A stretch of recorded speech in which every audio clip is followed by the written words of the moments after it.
Unánime y Fran Carrillo, director de la Fábrica de Discursos. ¿Qué tal? Muy buenas tardes. Buenas tardes, hay una reflexión que plantean los ciudadanos. La reflexión es, hemos ido a menos. Sí, hemos ido a menos. Teníamos a estadistas verdaderamente, uno de ellos Adolfo Suárez, y esto ha decaído. ¿Por qué? Bueno, vamos a ver por qué. Vamos a comparar lo que significa el perfil político de Adolfo Suárez y otros con el de los dirigentes que hoy tenemos. Correcto, teniendo en cuenta... Yo no había nacido cuando Suárez, por ejemplo, presentó su dimisión. Claro, yo nací cuando la transición ya estaba acabando, pero sí he estudiado su figura y la de otros presidentes y de acuerdo con lo que dicen los telespectadores, antes hacían discursos basados en la experiencia, la formación y la convicción, hoy no tanto. Vamos a escuchar a Adolfo Suárez.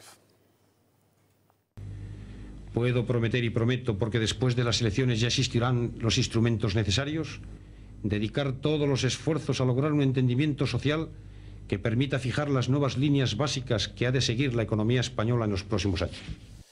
Bien, habla Adolfo Suárez. ¿Qué es lo que tenemos que apuntar? ¿En qué sentido tenemos que mirar? Bueno, ya lo pusimos ayer, es una de sus intervenciones más conocidas. Yo creo que lo podemos ver en pantalla. Algunas de las cosas que tenía a favor Adolfo Suárez, tanto desde el punto de vista del discurso como desde el punto de vista de la imagen. La vemos aquí. Ahí está. Cuando él hablaba, había una estructura definida. Bueno, qué interesante esto. Los discursos llegaban... puntos fuertes de Adolfo Suárez, qué interesante. Primero decía a la gente por qué estaba allí.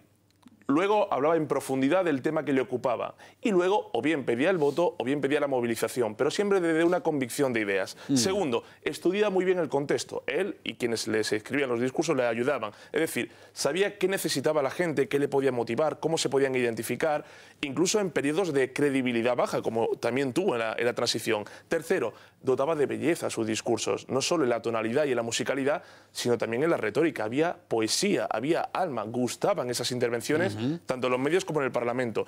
Y luego era capaz de persuadir. Persuadir por esos tonos que hemos dicho, persuadir por la capacidad en la que miraba, persuadir por la capacidad retórica. Era también, podemos decir, un gran orador, lo fue. Adolfo Suárez fue un gran orador. Sobre todo parlamentario, era un gran parlamentario que se fue adecuando a los medios por el tema de la imagen, por su gran carisma, su capacidad magnética, por sus gestos y por ese atractivo físico que también diferenciaba, ¿no? ¿Podemos escuchar algún sonido más de Adolfo Suárez y ver alguna imagen más? En esta ocasión...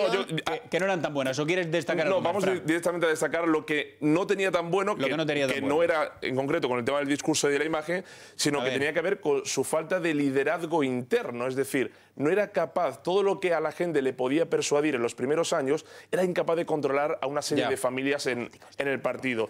Y eso le provocó críticas, le motivó incluso la dimisión al final. Y al final la imagen que tenía era que era una persona que supo capitanear e impulsar un periodo decisivo en la historia de España, Alfonso, pero que como gestor y gobernante en periodos decisivos no supo llevarlo. Y eso provocó su salida e incluso luego su decepción cuando fundó un nuevo partido y tampoco resultó Hay una pregunta que nos hemos planteado en las últimas horas, que es, ayer decía, por ejemplo, Luis María Ansón, no me gusta contestar a esa pregunta porque al final es un poco injusta. La pregunta es si Suárez ha sido el mejor presidente de la democracia española. Creo que tenemos alguna comparación que nosotros sí hemos hecho. Y a ver cómo lo ve Fran. ¿Lo vemos primero, Marisa? Sí, vamos a verlo y a escucharles, porque estos son otros de los presidentes y esta era el discurso que tenían frente al de Adolfo Suárez. Vean. Yo creo que hay que tender puentes de diálogo, hay que hacer mucha tarea, hay que reconfigurar la formación de la voluntad nacional, hay que cambiar de verdad, aplicando la Constitución, además desarrollándola y reformándola, la estructura del Estado, hay que abrir ese debate, federalizando la estructura del Estado en lo autonómico. Y que el secreto del éxito de España en el futuro será o no practicar una política de adición, de integración, de inclusión, que pudiendo respetar algunas diferencias que no afecten a lo esencial y básico de la nación española, sean efectivamente otra vez un ejemplo de modernización, de transformación, de dinamismo y de eficacia al servicio de los españoles. Yo he podido actuar tarde, Hasta le admito que he podido rectificar algunos de los planteamientos. Pero desde luego en el suyo ha habido una incoherencia que es bastante culpable, señor Rajoy, que es diciendo usted tiene que hacer esto y cuando parece, según su idea, que lo hago, es venir aquí y no votar. Eso es sencillamente falta de responsabilidad y compromiso con su país. Sí. Hayan visto Felipe González, José María Aznar y José Luis Rodríguez Zapatero. ¿Han estado a la altura estos tres presidentes, Fran, del discurso y de la imagen de Adolfo Suárez? El presidente depende del contexto. Es como cuál ha sido el mejor discurso de la historia. Depende del contexto. El contexto en el que vivió Adolfo Suárez, lo que tuvo que hacer, de dónde venía y cómo nos llevó hacia esa democracia fue impecable. No sé si otro dirigente lo hubiera hecho. Lo que sí diferenciaba, por ejemplo, y tenía en común González y Aznar con Suárez y que no tenía Zapatero, era una visión de Estado. González era mucho más locuaz, lo has dicho antes, era muy elocuente, tenía un carisma, era cercano, sabía manejar las palabras más sencillas, cosa que no tenía Aznar, que comunicativamente era muy malo, pero tenía una capacidad de gestión muy buena.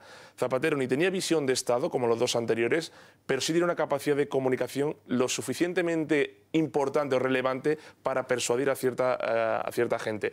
Lo que no tenía ninguno era el contexto tan complicado que vivió Suárez. Es verdad que el que más gobernó fue González, tuvo tiempo para aprender y es verdad que tuvo la visión de Estado más amplia, pero ninguno tuvo el contexto de unir a familias que venían del régimen, antifranquistas, meterlos todos en el saco y decir vamos a trabajar por España. Esa visión de Estado, con esa grandeza todavía no se ha encontrado. El que peor, yo creo que los españoles y desde luego los espectadores van a estar de acuerdo. Yo entiendo que el que peor lo habría hecho en esas circunstancias, Zapatero. años 75, 76, 77, Zapatero. Pero con diferencia, el que peor. Pero con diferencia, porque no tiene proyecto de Estado. Es que un dirigente, un gobernante, primero no puede ser frío y segundo tiene que tener un proyecto de Estado. Y eso es importante. Vemos algunos rasgos fundamentales, discurso de Adolfo Suárez y comunicación política. ¿Qué es lo que hacía él y qué es lo que hacen nuestros políticos actuales?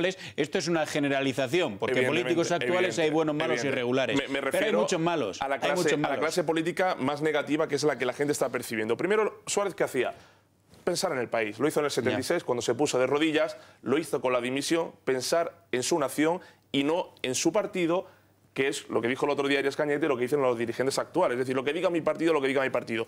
Su partido a Suárez no le quería. Él quería que le quisiera su país. Segundo, eran discursos bellos, atractivos, seductores, que llegaban a la gente, que gustaba escuchar. La transición hubo una generación de oradores, Alfonso y Marisa, muy buenos.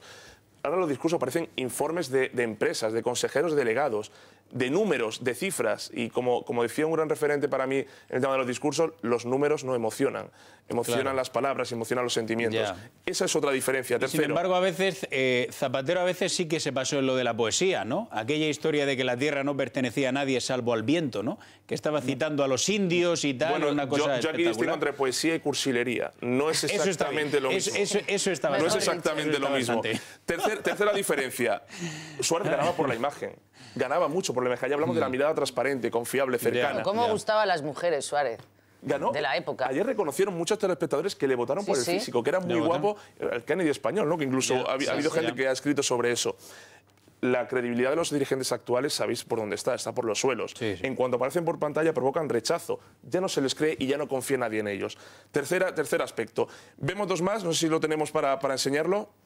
Sí, un par de elementos más que diferencian a Suárez y su generación de lo que son hoy nuestros políticos, subrayamos generalizando. Exacto. Suárez supo coger lo que percibía en la calle y lo elevó a las instituciones. Es decir, hacer en la política o hacer en las instituciones o normalizar en las instituciones lo que ya es normal en la calle. Claro. Segundo, como lo que diga el partido. Lo que diga la calle no lo que diga el partido, es una diferencia sustancial. Eso es un retroceso en la democracia, porque la democracia manda a la gente. No puede mandar el partido es un vehículo de transmisión. El consenso y el consenso general. Por ese liderazgo de conjunto era mucho más ferviente entonces que los personalismos de ahora, donde incluso hay batallas para ver en primarias quién se posiciona. Siempre la visión de Estado, la visión de conjunto y de nación es más importante. Y por último, la formación de aquellos líderes, Suárez primero, pero también los que le acompañaban, Torcuato Fernández Miranda, Landerino Lavilla, Manuel Fraga, Felipe González, Miquel Roca, es decir, los padres de la Constitución, es mucho más grande y sobre todo muchísimo más extensa que la improvisación de muchísimos dirigentes actuales. José Blanco, Elena Valenciano, Susana Díaz, Juan Manuel Moreno, es decir, personas que no sabemos de dónde vienen, que llevan en el partido toda su vida. Tema de Montilla, por ejemplo, que fue ministro, etcétera. Y que no pueden representar a una nación, porque lo primero que tiene que tener un ciudadano con su representante es respetarle. Y no respeto a quien no tiene ni la formación, ni la experiencia, ni la capacidad de gestionar adecuada. Y no necesitaban tantos asesores como hoy en día. No, lo hacían mejor. Necesitaban gente preparada, gente buena. E incluso algunos escribían sus discursos, cosa que ahora no pasa. Ahí queda eso. El otro día veíamos a Elena Valenciano hablando de lo que tienen que hacer los jóvenes para ganar becas y de la cultura del esfuerzo, etcétera. Y esta señora ha reconocido que se dejó los estudios y no se sacó una carrera porque se aburría. Pero ¿cómo puedes ser tú ejemplar verdaderamente e inculcar la cultura del esfuerzo y que este país salga adelante a través de grandes estudiantes cuando dices, a mí es que me aburrían los libros y entonces pues me lo dejé? Y algo muy importante. Y encima pides que te voten, pero bueno, ¿pero esto qué es? El otro día se hablaba de la ¿Esto dignidad, qué es? ¿no? Había antes dignidad para dimitir. Dimitir no es un nombre ruso. Hoy en día no dimite nadie. Hay que tener capacidad para saber cuándo te tienes que ir y cuándo tienes que marchar. Y eso ni en Elena Valenciano ni en otros muchos lo vemos ahora. El nombre ruso es Dimitri, ¿no? Dimitri. Dimitri en lugar de dimitir. Dimitir no es un nombre ruso. Fran Carrillo, gracias. Muchas gracias.